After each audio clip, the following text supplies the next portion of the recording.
বিসমিল্লাহির রহমানির রহিম। আসসালামু আলাইকুম।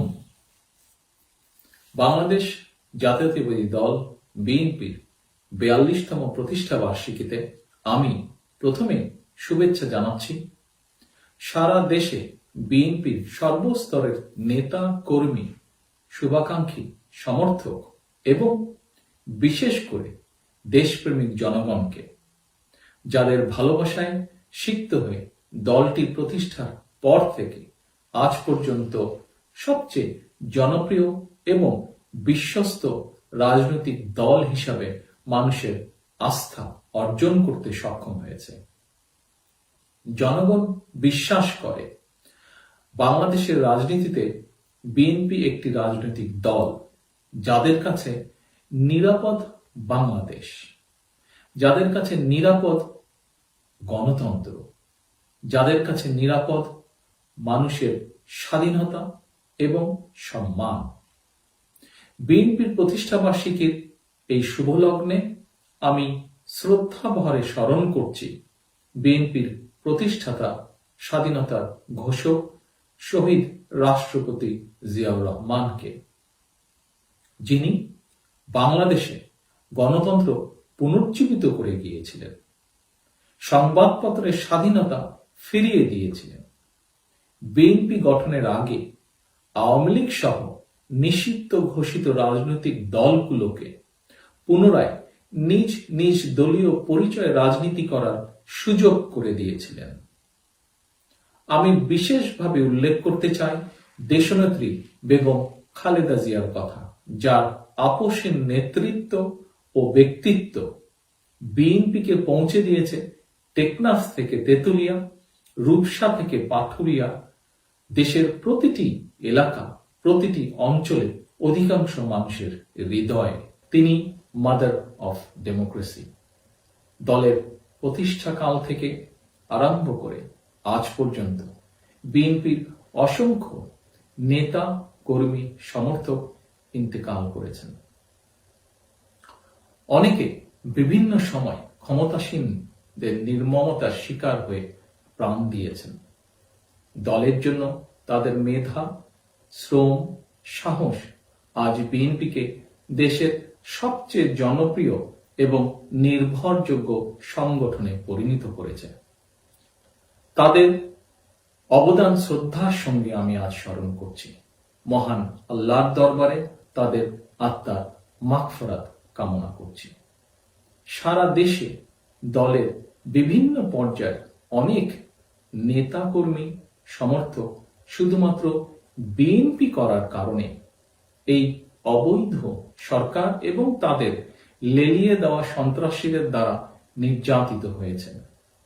বছরের পর বছর ধরে হামলা কিংবা মিথ্যে মামলায় হয়রানির শিকার হয়েছেন। আমি সবার প্রতি আন্তরিক সহানুভূতি প্রকাশ করছি। তাদের পরিবারের সদস্যদের প্রতি জানাচ্ছি সহমর্মিতা।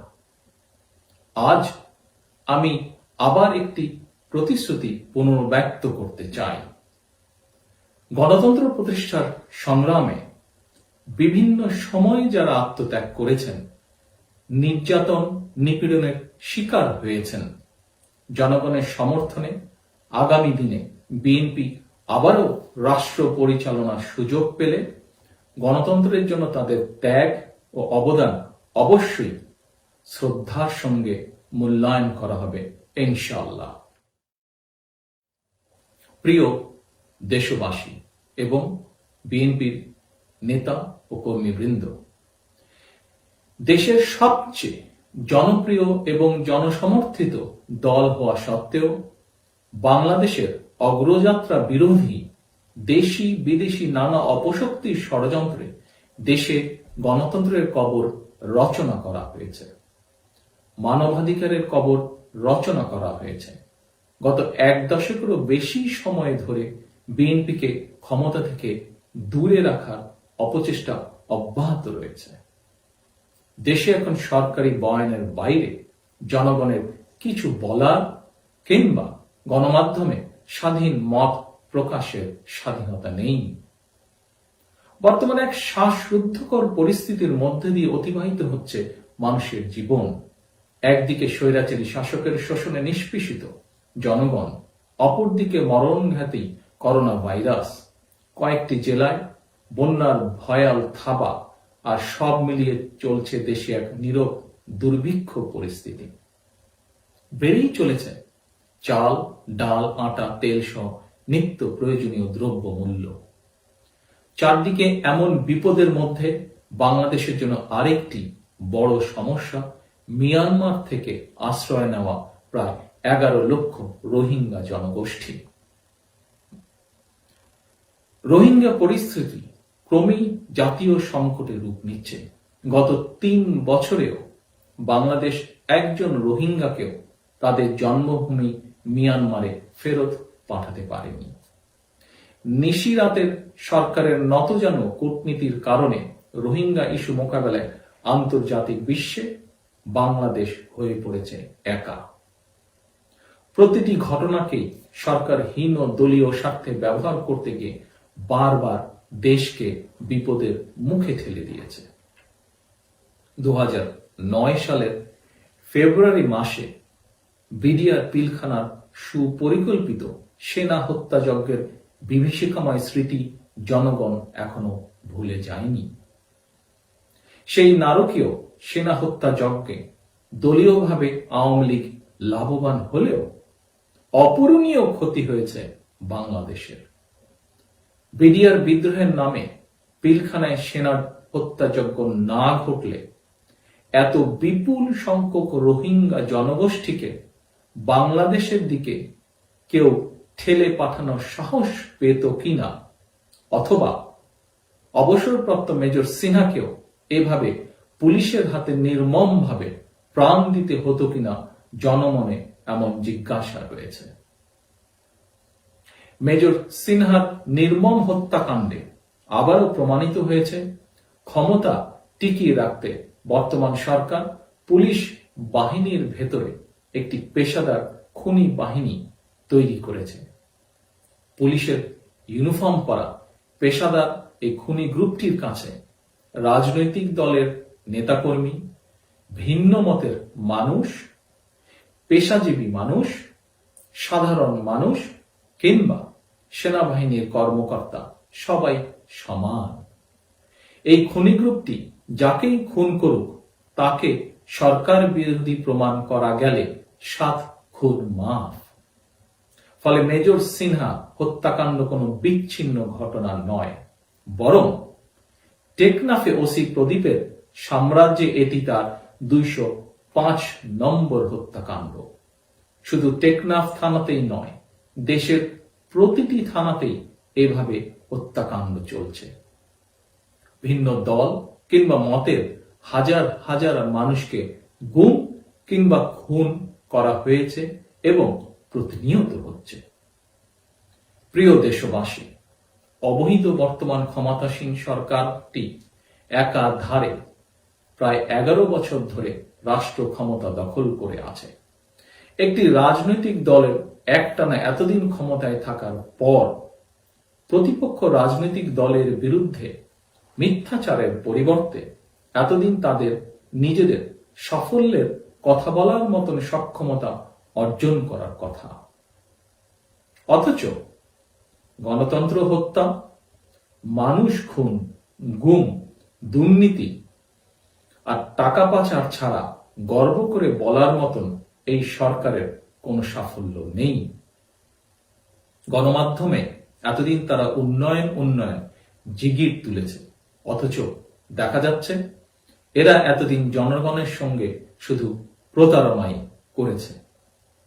বাস্তবতা হলো প্রতিটি মন্ত্রণালয়, প্রতিটি দপ্তর, অধিদপ্তর, প্রতিটি সেক্টর, প্রতিটি বিভাগ, সরকারি প্রতিটি প্রতিষ্ঠানই দুর্নীতি, লুটপাট, অবিচার, অনাচার আর প্রতারণায় নিমজ্জিত। সর্বক্ষেত্রে এমন পাহাড় সম দুর্নীতি, প্রতারণা আর ব্যর্থতার আড়ালে চাপা পড়েছে আওয়ামী লীগের রাজনীতি। রাজনৈতিকভাবে সম্পূর্ণ দেউলিয়া আওয়ামী লীগ এখন তাদের ব্যর্থতা থেকে হঠাৎ করে আবারও দাবার গুটি হিসেবে ব্যবহার করছে। আওয়ামী লীগ ক্ষমতায় এসে শেখ মুজিবুর রহমান হত্যাকাণ্ডের বিচার করেছে। বিচারের রায় কার্যকর করতে গিয়ে অভিযুক্তদের একের পর এক ফাঁসির রায়ও কার্যকর করেছে। তাই আমরা মনে করি এটি এখন একটি মীমাংসিত বিষয় হতে পারত, কিন্তু সেটি হয়নি, বরং দেখা যাচ্ছে আওয়ামী লীগ নিজেরাই সেটি হতে দিচ্ছে না। শেখ মুজিবুর রহমান হত্যাকাণ্ডের বিচারের পরও প্রায়শই আওয়ামী লীগ এবং তাদের দোসর জাসদ নিজেরাই একে অপরের সঙ্গে ঝগড়ায় লিপ্ত। শেখ মুজিব হত্যাকাণ্ডের সময়কার সেনাপ্রধান এবং ক্ষমতাসীন আওয়ামী লীগের সাবেক এমপি জেনারেল শফিউল্লাহ প্রকাশ্যেই বলেছেন শেখ মুজিব হত্যাকাণ্ডের সঙ্গে শেখ সেলিম জড়িত। পাল্টা জবাবে শেখ সেলিম খোদ জেনারেল শফিউল্লাহর দিকেই অভিযোগের আঙ্গুল তুলেছেন। অপরদিকে আওয়ামী লীগের অভিযোগ শেখ মুজিব হত্যাকাণ্ডের জন্য জাসদ দায়ী। আবার জাসদের অভিযোগ শেখ মুজিব হত্যাকাণ্ডের দায় আওয়ামী লীগের। এর প্রমাণ শেখ মুজিব হত্যাকাণ্ডের পরে গঠিত সরকারের মন্ত্রিসভায় সবাই ছিলেন আওয়ামী লীগের কেন্দ্রীয় নেতা। শেখ মুজিবুর রহমানের হত্যাকাণ্ড নিয়ে একদিকে তারা নিজেদের মধ্যে বাকযুদ্ধে লিপ্ত, অপরদিকে চলছে নিজেদের মধ্যে ক্ষমতার ভাগ বাটোয়ারা। এমন পরিস্থিতির মধ্যেই সম্প্রতি শেখ হাসিনা এবার হঠাৎ করে শেখ মুজিবুর রহমান হত্যাকাণ্ডের সঙ্গে স্বাধীনতার ঘোষকের নাম জড়িয়ে জনমনে বিভ্রান্তি সৃষ্টির অপচেষ্টায় লিপ্ত। আমরা মনে করি শেখ মুজিব হত্যাকাণ্ডের বিচার সম্পূর্ণ হয়েছে। এই ঘটনার সঙ্গে কোনোভাবেই স্বাধীনতার ঘোষকের সংশ্লিষ্টতার কোনো বিশ্বাসযোগ্য তথ্য প্রমাণ পাওয়া যায়নি। ফলে শেখ হাসিনা কিংবা আওয়ামী লীগের রাজনৈতিক উদ্দেশ্য প্রণীত মিথ্যাচারের জবাব দিয়ে ভিত্তিহীন একটি অভিযোগের গুরুত্ব বাড়ানোর প্রয়োজন আছে বলে বিএনপি মনে করে না। কারণ শেখ হাসিনা কিংবা ওবায়দুল কাদেরের কথায় ইতিহাস রচিত হয় না, ইতিহাস উদ্ভাসিত হয় তার আপন আলোয়। শেখ হাসিনা কিংবা ওবায়দুল কাদেরের কথায় হয়তো আওয়ামী লীগ আনন্দিত হতে পারে, কিন্তু মানুষের কাছে শেখ হাসিনা কিংবা ওবায়দুল কাদেরের কথা গুরুত্ব নেই। জনগণ তাদের কথাও বিশ্বাস করে না। জনগণ যদি তাদের কথা বিশ্বাস করত, তাহলে বারবার তাদেরকে বিনা ভোটে কিংবা নিশিরাতের হিসাব নিকাশের ক্ষমতা আঁকড়ে থাকতে হতো না। বরং আওয়ামী অপশক্তির অতীত কার্যকলাপ প্রমাণ করে, যখনই আওয়ামী লীগ তাদের কোনো ব্যর্থতা আড়াল করতে চায় অথবা গণবিরোধী কোনো অসৎ উদ্দেশ্য বাস্তবায়ন করতে চায় কিংবা দেশের স্বার্থ বিরোধী কোনো পদক্ষেপ গ্রহণ করে, তখনই তারা একটি অহেতুক ইস্যু সৃষ্টি করে জনগণকে ব্যস্ত রাখার চেষ্টা করে। তাই এবারও হঠাৎ করে স্বাধীনতার ঘোষক এবং মাদার অফ ডেমোক্রেসির বিরুদ্ধে মিথ্যাচার ও অপপ্রচার উস্কে দিয়ে আওয়ামী লীগ হয়তো দেশ ও জনগণের স্বার্থ বিরোধী কোনো অপতৎপরতায় লিপ্ত। এ ব্যাপারে দেশপ্রেমিক জনগণের প্রতি আমার আহ্বান, সতর্ক এবং সজাগ দৃষ্টি রাখুন। প্রিয় দেশবাসী, স্বাধীনতা পরবর্তী আওয়ামী লীগ সরকার এবং বর্তমান আওয়ামী লীগ সরকার তাদের ঠিক একই চরিত্র। দলটির শুধু নেতৃত্ব পরিবর্তন হয়েছে, চরিত্র পরিবর্তন হয়নি। শেখ মুজিবুর রহমান আওয়ামী লীগকে বলেছিলেন চোরের খনি। সেই চোরের খনি এখন শেখ হাসিনার আমলে পরিণত হয়েছে ডাকাতের খনিতে।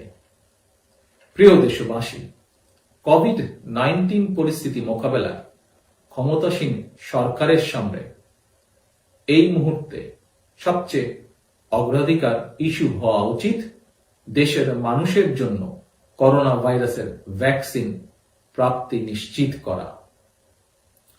কয়েকটি দেশ করোনা ভাইরাসের ভ্যাকসিন ট্রায়ালের প্রায় শেষ ধাপে রয়েছে।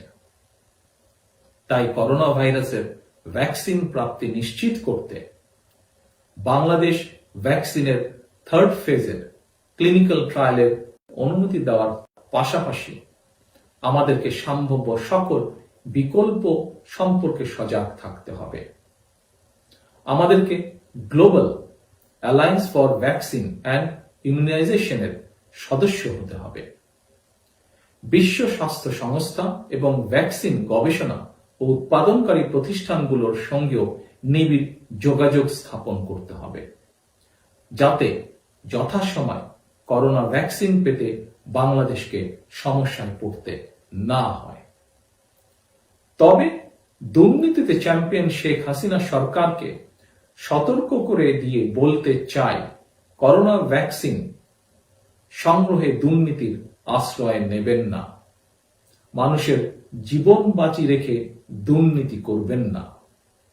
নির্বাচন কমিশন রাতের আধারে যেভাবে নিশিরাতে সরকারের এমপিদের পাশ ফেলের সার্টিফিকেট দিয়েছিল, যেভাবে নিশিরাতে সরকারের অনুসারীরা শতাব্দীকালের আতঙ্ক করোনা ভাইরাস টেস্ট না করেও ইস্যু করেছিল ভুয়া সার্টিফিকেট, ক্ষমতাসীন দলের দুর্নীতিবাজ ও প্রতারকদের কারণে বিশ্ব দরবারে বাংলাদেশের মর্যাদা হয়েছে ক্ষুণ্ণ। দেশে দেশে বাংলাদেশের নাগরিক প্রাপ্তির ক্ষেত্রে